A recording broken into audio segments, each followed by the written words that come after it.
बिस्मिल्लाहिर्रहमानिर्रहीम। अस्सलाम वालेकुम students, welcome to VU Masters. आज हम देखेंगे EDU 410 का लेसन नंबर 2 जो है लेवल्स ऑफ लैंग्वेज। इसमें हम डिफरेंट लेवल्स देखेंगे लैंग्वेज के। टॉपिक नंबर 7 है हमारे पास what is language. The connection between language and literacy is powerful. Language और लिटरेसी का आपस में कनेक्शन बहुत ही पावरफुल होता है।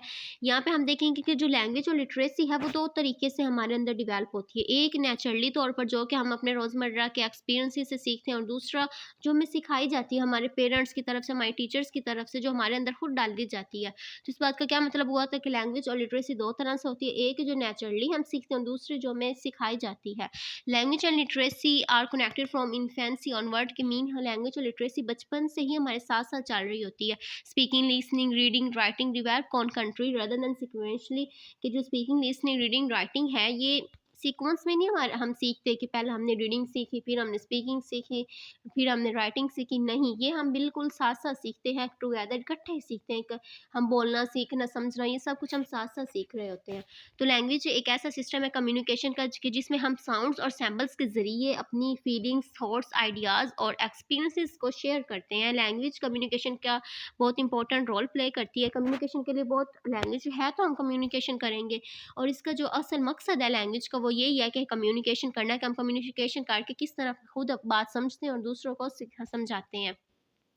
यहाँ पे पर्पस मोड और styles of communication can be different. कि पर्पस मोड और स्टाइल कम्युनिकेशन का डिफरेंट हो सकता है। फॉर एग्जांपल हमारे पास इधर है कि एक हमारा दोस्तों के साथ चैट हो रही है और दूसरी तरफ हमारी टीचर से बात हो रही है। हम टीचर से बात कर रहे हैं, तो क्या ये दोनों की कम्युनिकेशन सेम हो सकती है? नहीं, फ्रेंड्स से हमारा पर्पस और स्टाइल और होगा कम्युनिकेशन करने का, और टीचर से हमारा और होगा। ऐसे ही अगर हम कोई बुक रीड कर रहे हैं और साथ ही हम कोई बच्चों वाली बुक रीड कर रहे हैं और एक साइकोलॉजी की बुक है, तो क्या ये रीडिंग सेम होगी? नहीं। होती है भी सारी कम्युनिकेशन ही हो रही है, लेकिन सबका पर्पस भी डिफरेंट है और स्टाइल भी डिफरेंट है और मोड भी। नेक्स्ट टॉपिक हमारे पास डिफरेंट लेवल्स ऑफ लैंग्वेज। ये हमारा बहुत इंपॉर्टेंट टॉपिक है। हमारा लॉन्ग भी आ सकता है कि डिफरेंट लेवल्स ऑफ लैंग्वेज के ऊपर नोट लिखें, और 3 मार्क्स का शॉर्ट क्वेश्चन भी आ सकता है। इन लेवल्स में से कोई भी हमसे वो पूछ सकता है, हमसे कोई भी डेफिनेशन आ सकती है, और एमसीक्यूज के पॉइंट ऑफ व्यू से भी बहुत ही ज़्यादा इंपॉर्टेंट है। वो हमसे कोई भी डेफिनेशन दे के पूछ सकते हैं कि इसकी ये किसकी डेफिनेशन है। एमसीक्यूज हमारा आ सकता है। तो यहाँ पे बच्चे अक्सर गड़बड़ करते हैं। ये हमारी इंग्लिश की बेसिस है। ये जो लेवल्स है ना, ये हमारी बेस है। अगर हमें ये नहीं समझ आ रही, तो हमने आगे जो आगे स्टडी करना है वो हमें बिल्कुल नहीं समझ आना।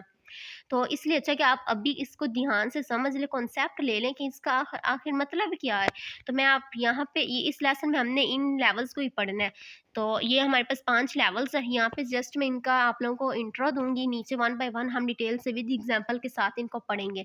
फर्स्ट लेवल है फिनोटिक्स और फिनोलॉजी। ये एक ही चीज़ होती है। इसका मतलब ऑल साउंड सिस्टम साउंड्स, यानी इसमें हमने स्टडी ऑफ साउंड्स करना है। आप लोगों ने एक वर्ड अपने माइंड में बिठा लेना, हर इस डेफिनेशन के आगे की वर्ड बना लेना। Phonology study of sound, morphology study of word, कि इसमें फॉर्म्स और वर्ड्स को हम देखते हैं कि किस तरह वो वर्ड्स मिलकर सेंटेंस बनाते हैं या हमें क्या वो सेंस दे रहे होते हैं। सेंटेंस में स्ट्रक्चर हमने देखना होता है सेंटेंस का। सिमेंटिक्स में हमने मीनिंग देखना होता है। किसी भी वर्ड का मीनिंग की अगर हम स्टडी करते हैं तो वो हमारी सिमेंटिक्स होती है, और जो हम वो मीनिंग ले रहे होते हैं उसको लैंग्वेज में कैसे यूज़ करना है, सेंटेंस में कैसे यूज़ करना है, वो हमारा होता है प्रैग्मेटिक्स। तो ये नीचे यही हमें दिया गया है कि फर्स्ट लेवल, यही बात जो मैंने अभी आपको बताई है नीचे यही लिखी हुई है कि फिनोलॉजी वो साउंड से रिलेटेड है, मॉर्फोलॉजी में फॉर्म्स और वर्ड्स हम देखते हैं, सेंटेंस में हम क्लॉज, फ्रेज और सेंटेंस स्ट्रक्चर देखते हैं, सिमेंटिक्स में हम मीनिंग देखते हैं, प्रैग्मेटिक्स में हम लैंग्वेज का यूज़ देखते हैं। और इसमें कुछ भी इम्पोर्टेंट नहीं है। ये है कि अगर हम लैंग्वेज को साइंटिफिकली स्टडी करेंगे तो हमारी कहलाएगी linguistic. Linguistic is the scientific study of language. ये हमारे एमसीक्यूज़ भी आ सकता है कि लिंग्विस्टिक लैंग्वेज की क्या है, साइंटिफिक स्टडी। और इसके 3 मेन एक्सपर्ट्स हैं। कौन-कौन से? Language form, language meaning and language contents. तो ये मैंने आप लोगों को कॉन्सेप्ट देने के लिए बता दिया कि लैंग्वेज फॉर्म में क्या-क्या शामिल हो रहा है। फोनोलॉजी, मॉर्फोलॉजी, सिंटैक्स, और लैंग्वेज मीनिंग में सिमेंटिक्स, और लैंग्वेज इन कंटेंट्स में प्रैग्मेटिक्स। अब हम नेक्स्ट टॉपिक, अब 1 बाय 1 हम इन सबको डिटेल में पढ़ेंगे, तो आप लोगों को और अच्छी तरह समझ आ जाएगी। अब फोनोलॉजी एक लाइन की आप लोगों ने सिर्फ कॉन्सेप्ट ले लेना, और डेफिनेशन खुद ही आप लोगों ने बना के लिख लेनी, कोई इसमें मुश्किल चीज़ नहीं है। Phonology the study of how sounds are organised and use in natural language, कि साउंड्स को किस तरह ऑर्गेनाइज किया जाता है और फिर उसको नेचुरल लैंग्वेज में यूज़ किया जाता है। ये लिंग्विस्टिक की एक ब्रांच है जिसमें हम देखते हैं कि हमने साउंड्स को लैंग्वेज में कैसे ऑर्गेनाइज करना है, कैसे यूज़ करना है। ये इसमें हम देखते हैं कि साउंड्स की लिस्ट को, उसकी फीचर्स यानी खसूसियात को, और उन रूल्स को कि किन रूल्स के तहत साउंड्स आपस में इंटरेक्ट होते हैं और वर्ड बनाते हैं। अब यहाँ पे हमारे पास है sounds are represented by signs और सिंबल्स इन अ लैंग्वेज, कि साउंड्स को हम किस तरह रिप्रेजेंट करते हैं साइंस के ज़रिए और सिंबल्स के ज़रिए लैंग्वेज में। एक इंग्लिश का फेमस चार्ट है जिसको हम कहते हैं इंटरनेशनल फिनोमिक चार्ट ऑफ इंग्लिश, जो कि हमारे सामने ये बना भी हुआ है। एमसीक्यूज भी आ सकता है फेमस, जो साउंड्स को, ये हम साउंड्स को रिप्रेजेंट करता है। तो आ सकते हैं एमसीक्यूज के वो साउंड जो साउंड्स को रिप्रेजेंट चार्ट करता है, वो उसका नेम क्या है, इंटरनेशनल फिनोमिक चार्ट ऑफ इंग्लिश। अब यहाँ पे आप लोगों ने बहुत इंपॉर्टेंट एमसीक्यूज आ रहा है और यहाँ पे आप लोगों ने समझना भी है कि हमारे टोटल अल्फ़ाबेट्स 26 हैं, लेकिन टोटल साउंड्स कितनी है 44। अल्फ़ाबेट्स तो 26 हैं लेकिन साउंड्स 44 हैं। इस बात से ये ज़ाहिर होता है कि हर एक अल्फ़ाबेट का एक से ज़्यादा साउंड हो सकता है। ये नहीं कि एक अल्फ़ाबेट है तो इसका एक ही साउंड होगा, नहीं, एक अल्फ़ाबेट का एक से ज़्यादा साउंड हो सकता है, क्योंकि अल्फ़ाबेट्स तो 26 हैं और साउंड्स 44 है। इसकी मैंने ये एग्जाम्पल भी लिखी है कि लेटर है हमारे पास ए, तो इसमें एप्पल और केक, एप्पल में ए और साउंड दे रहा है, केक में ए और साउंड दे रहा है। इसी तरह बाकी अल्फ़ाबेट्स भी एक से ज़्यादा साउंड्स देते हैं और इसमें कुछ भी नहीं है। Sounds are known as phonemic sounds को और क्या कहा जाए, ये भी एमसीक्यूज आ सकते हैं। मैंने जो इंपॉर्टेंट एमसीक्यूज शॉर्ट क्वेश्चन आ सकते हैं वो साथ साथ मैंने हाईलाइट भी किए हुए हैं कि साउंड्स को और हम क्या कह सकते हैं, फिनोमिक्स।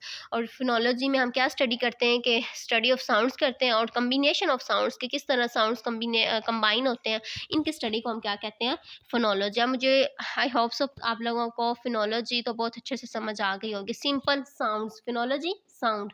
नेक्स्ट अब हमारे पास क्या है, मॉर्फोलॉजी।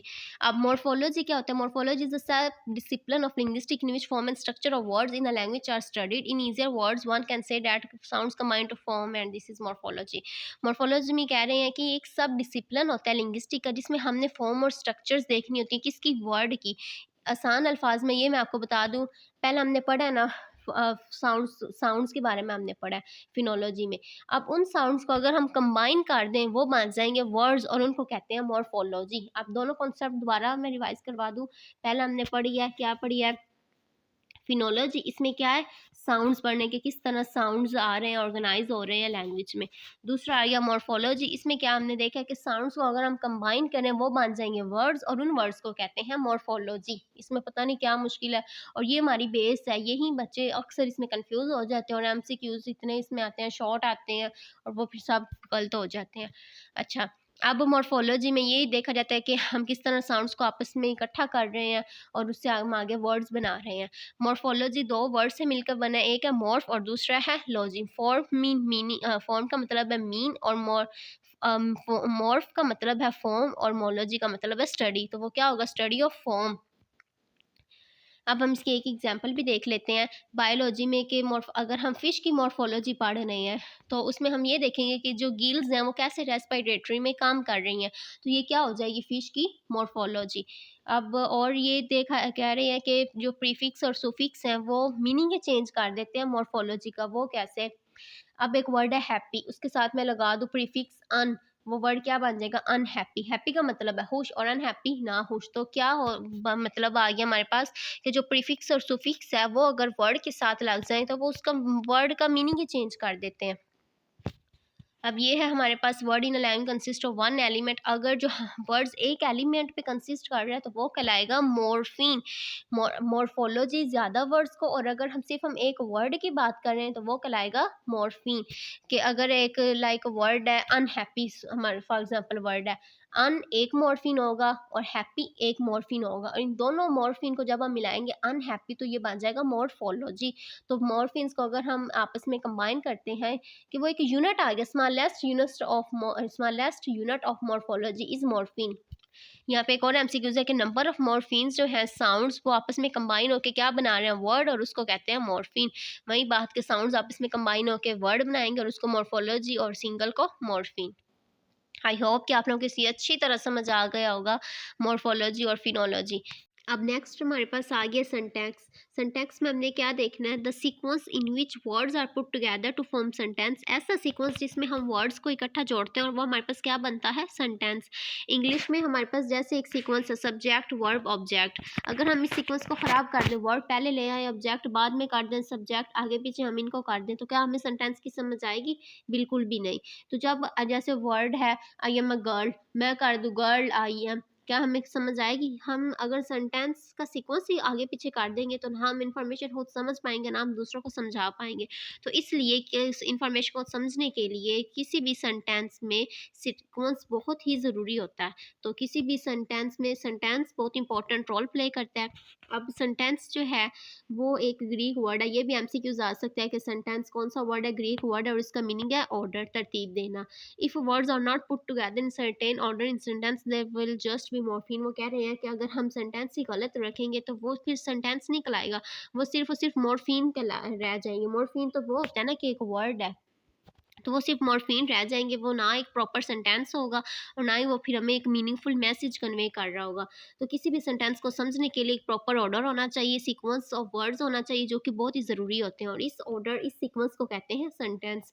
आई होप सब सेंटेंस भी आप लोगों को अच्छे से समझ आ गया होगा, ये इतना भी आपस में कंफ्यूज होने वाला टॉपिक नहीं है, सबका मैंने आप लोगों को बता दिया। अभी तो ये भी है कि words are arrangement is essential to communicate properly, कि अगर हम वर्ड्स की अरेंजमेंट बहुत ही ज़रूरी होती है अफेक्टिव कम्युनिकेशन के लिए और कम्युनिकेट को प्रॉपर करने के लिए। बस इसमें सेंटेंस का ही था। नेक्स्ट हमारे पास सीमेंटिक्स, लास्ट इस लेसन का हमारे पास टॉपिक है क्या है, सीमेंटिक्स एंड प्रैग्मेटिक्स। अब इसमें आप लोगों ने कंफ्यूज नहीं होना, चीज़ इसमें दोनों में यही है, मीनिंग। वेन एवर वो enter the sphere of meaning, जब भी हम मीनिंग की बात करते हैं तो हम समझ आना चाहिए हम किसकी बात कर रहे हैं, सीमेंटिक्स की और प्रैग्मेटिक्स की। तो मीनिंग की जहाँ भी बात आए हमारे माइंड में आंसर आना चाहिए यहाँ पे सीमेंटिक्स और प्रैग्मेटिक्स की बात हो रही है, जो कि कम्युनिकेट करने हमें बताते हैं कि हमारा मकसद क्या है, हम कहना क्या चाहते हैं, व्हाट वी मीन, कि हमारी बात करने का मकसद क्या है, वो क्या बताते हैं सीमेंटिक्स और प्रैग्मेटिक्स। अब यहाँ पे मैं आप लोग ये सीमेंटिक्स और प्रैग्मेटिक्स एक ऐसी लिंग्विस्टिक की ब्रांच है जो कि मीनिंग से रिलेट है, मीनिंग से कंसर्न रखते हैं।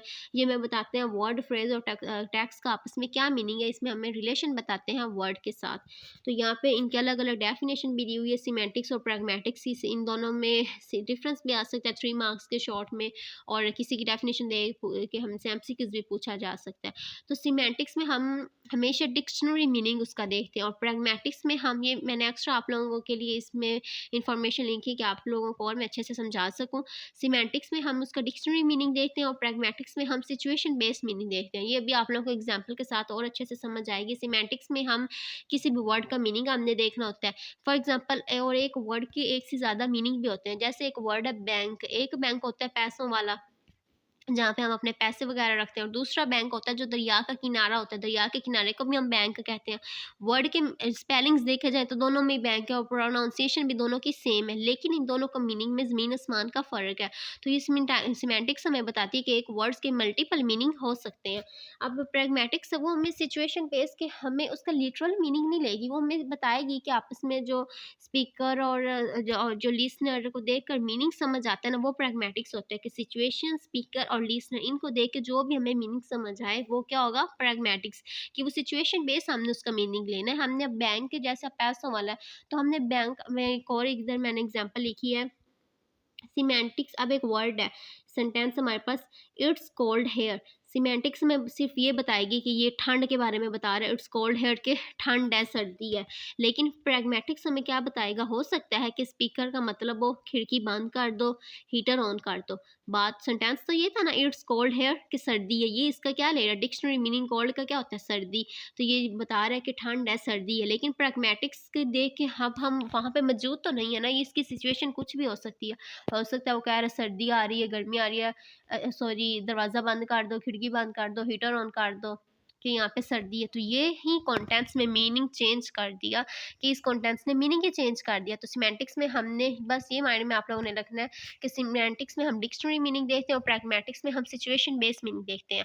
आज का हमारा टॉपिक ख़त्म हो गया। इसमें हमने टोटल हमारे इसमें 6 टॉपिक थे, 12 टॉपिक तक ये हमारा लेसन नंबर 2 12 कंप्लीट हो रहा है, लेसन नंबर 2 सॉरी। और इसमें बस यही चीज़ें थी। जो मैंने आप लोगों को बता दी हैं। ज़्यादा इंपॉर्टेंट टॉपिक ये यही था कि इसमें लेवल्स ऑफ लैंग्वेज के हैं, वो हमने बारी-बारी सबके पढ़ लिए। और बस अगर आप लोगों को कोई भी चीज़ ना समझ आए, कुछ भी कन्फ्यूजन हो, आप लोग कमेंट सेक्शन में पूछ सकते हैं। और इस चैनल को लाइक करें, सब्सक्राइब करें, शेयर करें, मेरी वीडियोज़ को ज़्यादा से ज़्यादा स्टूडेंट्स तक शेयर करें, ताकि आप लोगों के साथ दूसरों का भी भला हो सके। और ओके, अल्लाह हाफ़िज़। Thank you.